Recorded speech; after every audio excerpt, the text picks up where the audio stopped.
On my 30th birthday, my grandfather gifted me a wristwatch, but then said, "Is the car still running smoothly?" I blinked in confusion. What car? Grandpa slowly looked at my parents. They stopped smiling. And then, all secrets came unraveled. "You lied to me, Mom." "Lower your voice, Evan. Not in front of Grandpa." "Why?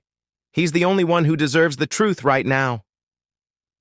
"Don't you dare talk to your mother that way," my father snapped, his arms folded like a judge waiting to pass sentence. "Then who should I talk to, Dad? The bank, the lawyer, or maybe the repo guy who showed up asking about a car I've never seen?" Grandpa sat silently, eyes on the old clock ticking above the fireplace. My mother wrung her hands.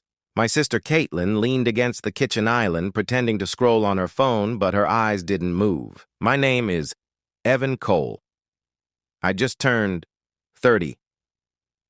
And I've never felt more like an orphan in a house full of family. This was supposed to be my birthday dinner. My grandfather had handed me a velvet box containing a vintage wristwatch, his from the Korean War, and then casually asked, "Is the car still running smoothly?"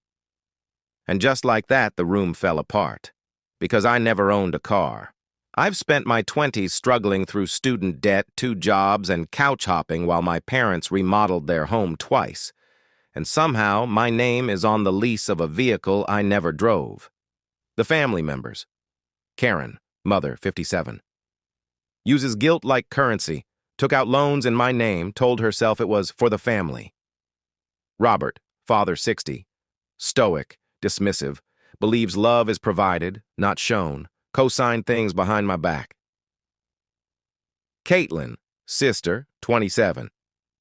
Daddy's girl, never worked a real job, drives a new SUV, apparently the one under my name. Grandpa Martin, 83, decorated vet, sharp eyes, the only one who's ever seen through the family's performance. I said, "Whose car is it?" I repeated, now staring directly at Caitlin. She looked up slowly. "Don't be dramatic, Evan. Dad said it would help your credit." "So putting a $46,000 loan in my name without my consent was a favor?" Mom's voice cracked. "We planned to tell you—" "When? After my credit score was wrecked? After I defaulted on a loan I never asked for?" Dad finally spoke. "We made a decision as a family." "No. You made a decision as a business. And I was the paperwork." My heart was racing, but my voice stayed cold. Years of silence were cracking all at once. I remembered the day I dropped out of grad school. They told everyone I quit because I couldn't handle the pressure. But the truth was simpler and sadder. Dad had come to me in desperation.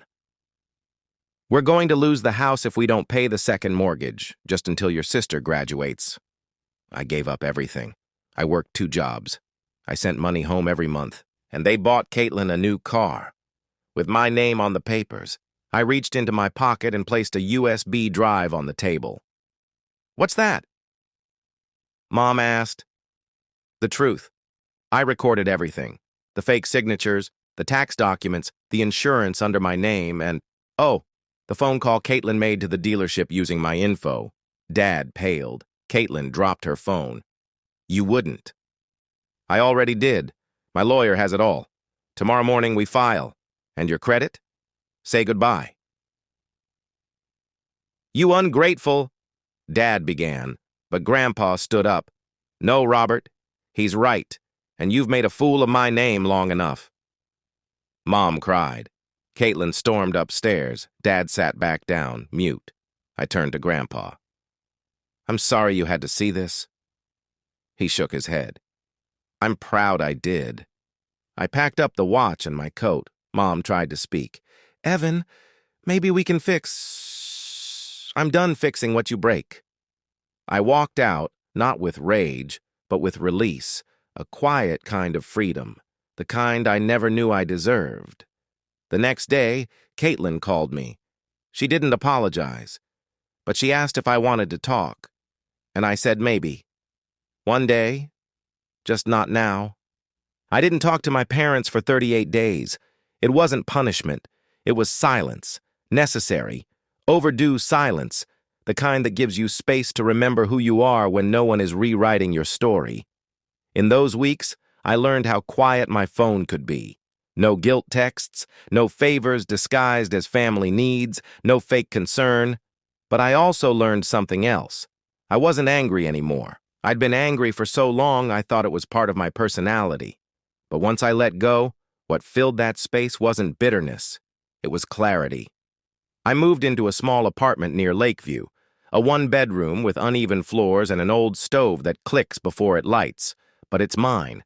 Every rent check I write is my name. No lies on the lease. No shared secrets tucked behind the curtains. I framed Grandpa's watch. Didn't wear it. Not yet. I keep it on my desk, a reminder that time doesn't always take things away. Sometimes it gives you back what you lost. Self-respect, voice, control. Some nights, I replay that moment when I dropped the USB drive on the table. Not to relive it, but to remind myself, you can stand up even when your legs shake. Then something unexpected happened. I got a letter, not a text, not a voicemail. A real, honest-to-God, letter day written in pen on yellowing lined paper. From Grandpa.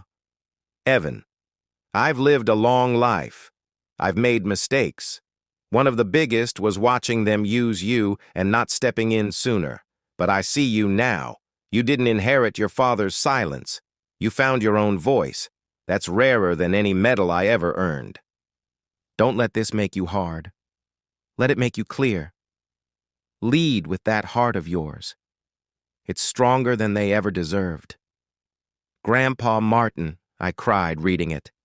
Not the way I cried when I was hurt, but the way people cry when someone finally sees them. Really sees them. A week later, Caitlin texted me. Just, "Hey, I was wrong. I get it now. If you ever want to talk, I'm here. No pressure." It wasn't a full apology, but it was a start. People don't heal on your timeline. They heal on their own. I didn't reply right away. I sat with it. I let it breathe, because this time, I get to choose when and if I answer. I've started therapy, something I never thought I'd say. I'm learning that boundaries aren't punishments, they're bridges, strong ones that let people reach you without walking all over you. I'm rebuilding my credit. I'm starting a new job soon. Nothing flashy, but it's mine, earned, honest. Some days, I still wonder what would have happened if I stayed silent. But then I look at that watch, and I remember. I spoke. I stood. I freed myself. And that's a birthday gift no one can take back. If this story touched you, don't scroll away. Like, subscribe, and share. If you believe, truth deserves a voice. Have you ever felt used by your own family? Did someone take advantage of your silence? Tell your story in the comments. And if you were in Evan's shoes, what would you have done? Let's talk, because sometimes the first step to healing is speaking up.